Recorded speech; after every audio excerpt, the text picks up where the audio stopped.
Hello viewer, সবাই কেমন আছেন?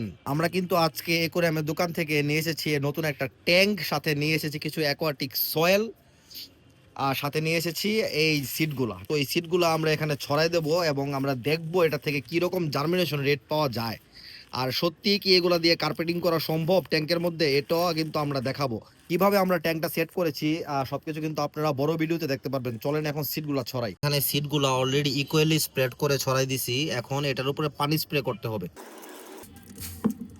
আচ্ছা, আমাদের লং ফিন জেব্রা ফিমেলটা আপনারা দেখতে পারবেন তার পেটের দিকে তাকালে সে কিন্তু অলরেডি ফুললি লোডেড। তো আমরা মেলগুলাকে এখন এই যে কার্গো বক্সটা আছে, ঠিক আছে, এটার মধ্যে ট্রান্সফার করে দিয়েছি। এখানে আমরা 10 দিন কি 12 দিন পর্যন্ত ওদেরকে আলাদা করে রাখবো।